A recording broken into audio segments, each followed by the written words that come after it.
अथम प्रभूतम प्रणमेव रूपम गुरुर्वै सहम्यम सददेव नित्यम अचिन्त्य रूपम अपरम अदैव देव्यं परेशां प्रणमं परेशम। शास्त्रों में सैकड़ों ग्रंथ, हजारों ग्रंथ लिखे गए हैं, कोई एक या दो ग्रंथ नहीं। जब चारों वेदों की रचना हुई तो उन वेदों को समझने के लिए उपनिषदों की रचना हुई, उपनिषद लिखे गए। और 108 उपनिषदों में भी वे ऋषि अपनी पूरी बात नहीं कह पाए। उन 108 उपनिषदों की वजह से ही हमारे माला के मन के 108 होते हैं, इसलिए 108 की संख्या हम शुभ मानते हैं। और उन 108 उपनिषदों में या ग्रंथों में गुरु उपनिषद सर्वश्रेष्ठ माना गया है, क्योंकि जब वशिष्ठ ने यह कहा कि उपनिषदो वै गुरुर्वै सताम यो, अगर सब कुछ प्राप्त करना है तो गुरु उपनिषद के अलावा कोई ग्रंथ प्रामाणिक नहीं है। जब विश्वामित्र ने इसी प्रकार की बात कही है, अत्रि ने इसी प्रकार की बात कही है, यहां तक कि शंकराचार्य तक आते आते शंकराचार्य ने कहा कि मैंने अपने जीवन में समस्त ग्रंथों को निचोड़ा है, पिया है, अनुभव किया है, और मैं दावे के साथ यह कह सकता हूं कि गुरु उपनिषद से बड़ा कोई ग्रंथ, चाहे ऋग्वेद हो, चाहे यजुर्वेद हो, चाहे सामवेद हो, चाहे अथर्ववेद हो, है ही नहीं। इसलिए नहीं है कि उन वेदों को समझने के लिए गुरु की ही आवश्यकता होती है। वही समझा सकता है कि वेद क्या है, वही समझा सकता है कि उपनिषद क्या है, वही समझा सकता है कि जीवन क्या है, वही समझा सकता है कि जीवन की पूर्णता क्या है। और मैंने यह श्लोक जो इस प्रवचन से पहले बोला है वह गुरु उपनिषद का श्लोक है।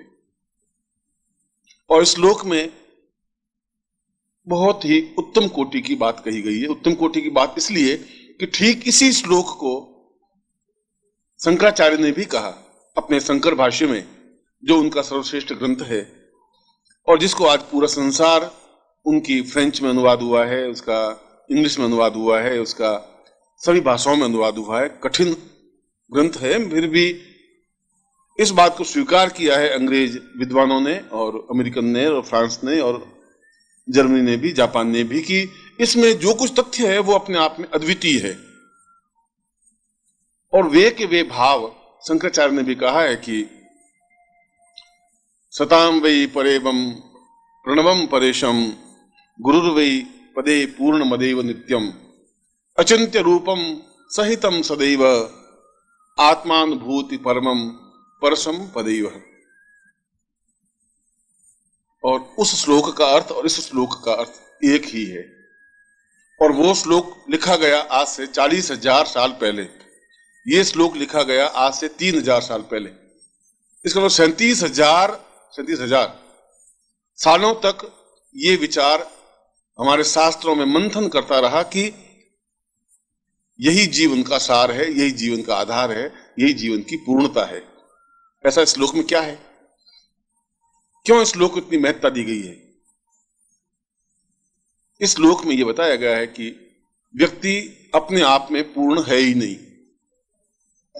पूर्ण तो प्रभु पैदा करता है। जब एक गर्भ में बालक होता है तब वह पूर्ण होता है। इसलिए पूर्ण होता है कि बहुत अच्छा सुसज्जित, इसके भाष्य की बात कर रहा हूं मैं, श्लोक तो अभी बाद में बोलूंगा, या श्लोक का अर्थ तो बाद में करूंगा। इस श्लोक का भी भाष्य किया गया, श्लोक का भी सरल अर्थ किया गया, उस सरल अर्थ का भी फिर सरल अर्थ किया गया, तब लोगों को कुछ समझ में आया। उसने कहा कि बालक जब गर्भ में होता है तो उसको वैसी सुख सुविधा होती है जैसी किसी करोड़पति को अपने ड्राइंग रूम में बैठने पर होती है।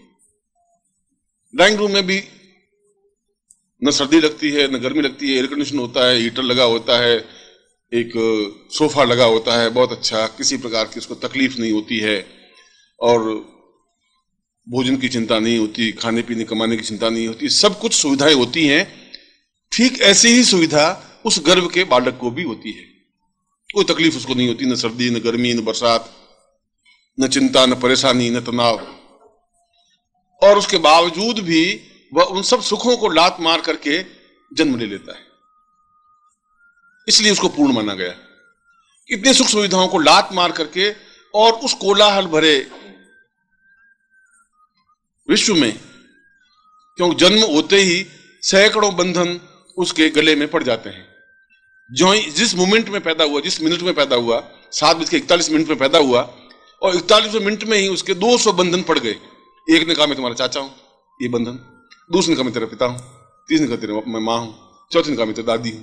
पांचवें ने कहा मैं तेरी नानी हूं। छठे ने कहा मैं तेरा मामा हूं।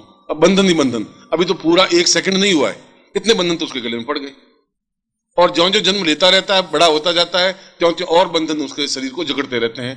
वो कहती है मैं तेरी प्रेमिका हूं, वो कहती मैं तेरी पत्नी हूं, वो कहती तू मेरा पिता है।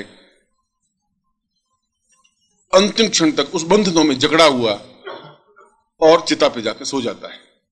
इसलिए जन्म से पहले वो ब्रह्म है, जन्म से पहले वो निर्विकल्प है, जन्म से पहले इसको किसी प्रकार का कोई मोह नहीं है।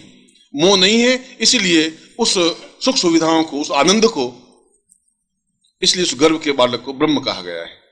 और गर्भ के जन्म लेने के बाद में उसको मनुष्य कहा गया है। इसीलिए उस क्षण जब जन्म लेता है, तो एक क्षण में जब उस वातावरण से इस वातावरण में आता है, उस उन्मुक्त भाव से जब बंधन के भाव में आता है, तो बहुत व्यथित होता है, बहुत दुखी होता है, रोने लग जाता है, चिल्लाने लग जाता है, चीखने लग जाता है। और फिर ठीक वैसी हालत होती है कि फिर वही दास गुलाम सा बन जाता है। एक जंगल के शेर को पकड़ करके लाए और पिंजरे में डाले, ताजा बिल्कुल शेर जंगल से, तो बहुत चीखता है, हुंकार भरता है, सींग से तोड़ने की कोशिश करता है, उछलता है, कूदता है, रोता है, चीखता है, उसके बाद शांत हो जाता है। ठीक वैसा ही मनुष्य शांत हो जाता है। अब यहां इस श्लोक को प्रारंभ करते हैं, यहां कि फिर इस सारे बंधन को वापस उस स्टेज पे कैसे पहुंचेंगे हम बंधन में ही अगर मर जाएंगे, गुलाम की तरह ही मर जाएंगे, कैदी की तरह ही मर जाएंगे, तो मैं आपको ऐसा उपदेश नहीं देता हूं कि आप सब बंधनों को छोड़ दें। शंकराचार्य कह रहे हैं, मैं ये भी उपदेश नहीं देता हूं कि तुम सब ये छोड़ छाड़ करके और एक भगवान का भजन कर लो, उससे सब कुछ हो जाएगा, यह भी नहीं कह रहा हूं। वो शंकराचार्य कहते हैं कि सब कुछ अपने आप में कुछ प्राप्त नहीं हो सकता, मगर यदि पूर्णता प्राप्त ही नहीं हुई तो जीवन का मर्म क्या, जीवन का अर्थ क्या, जीवन का सार क्या, जीवन का आनंद क्या? फिर अगर तुम ये सोच रहे हो कि तुम जीवन का आनंद ले रहे हो तो तुम्हारी मृत प्रश्न है, ये तुम्हारी गलती है।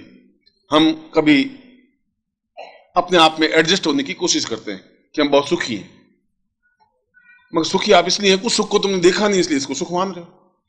तुमने उस आनंद को देखा ही नहीं थी, इस आनंद को तुम कैसे कह सकते हो कि ये अपने आप में पूर्ण आनंद है, पूर्ण सुख है? तुम्हारी जगह, तुम्हारे मकान में जहां तुम अपने आप को बहुत सुखी अनुभव करते हो, वहां पर किसी करोड़पति को रख दे तो वो कहता है कैसे कह दे, 2 कमरों के मकान में कैसे रहेंगे, ये बहुत बहुत गड़बड़ है, यहां नहीं रह सकते, कोई सुविधा नहीं, कोई सुविधा नहीं है। वो दुखी महसूस कर रहे, आप बहुत सुख महसूस कर रहे हैं, इसलिए कि आपने उस जीवन को नहीं देखा भौतिक दृष्टि से। जिसने जीवन को आनंद अनुभव किया ही नहीं, जिसने जीवन में परमहंस अवस्था को प्राप्त नहीं किया, जिसने अपने जीवन में साधना की नहीं, जिसने अपने जीवन में उस ध्यान में, उस मेडिटेशन में गया ही नहीं, वो कैसे समझेगा कि मेडिटेशन क्या चीज होती है, ध्यान का आनंद क्या है? जब तुमने कोई चीज खाई नहीं तो उस चीज का आनंद भी आप कैसे अनुभव कर सकते हैं, वर्णन कैसे कर सकते हैं? जिसने अपनी मिठाई नहीं खाई तो मिठाई का वर्णन नहीं कर सकता, खाने के बाद कह सकता है कि अच्छा है बुरा है। इस श्लोक के पहले अर्थ में कहा है कि यह सार तत्व, क्योंकि उस बंधन से उस आनंद तक पहुंचने की जो क्रिया है, अगर वो प्राप्त नहीं हुई तो फिर जीवन व्यर्थ है, फिर तो कीड़े मकोड़ों वाला जीवन है जो हर एक जी लेता है। तुम जीवन जी नहीं रहे हो, तुम भोग रहे हो, ये अंतर है। मैं जीवन जी रहा हूं, तुम भोग रहे हो, ये डिफरेंस है। भोगने और जीने में अंतर यह है कि तुम हर हालत में दुखी होते रहते हो। नौकरी में 4 दिन नहीं गए तो घबराहट की गवर्नमेंट, वो क्या करेगा अफसर। पत्नी जोर से बोली तो घबराहट, 2 दिन पत्नी नहीं बोले तो भी घबराहट, क्या हो गया इसको। हम पूछे भाई तेरी तकलीफ क्या है, तुम क्यों नहीं बोल रही है, काय की गुस्सा हो गई है, तो तकलीफ, बोले तो तकलीफ, नहीं बोले तो तकलीफ, संतान हो तो तकलीफ, संतान नहीं हो तो तकलीफ। बुढ़े माँ बाप घर में हो तो तकलीफ। ओम परम तत्वाय नारायणाय गुरुभ्यो नमः। ओम ह्रीं मम प्राण देह रोम प्रतिरोम चैतन्य जाग्रय ह्रीं ओम नमः। ओम भूर्भुवः स्वः तत्सवितुर्वरेण्यं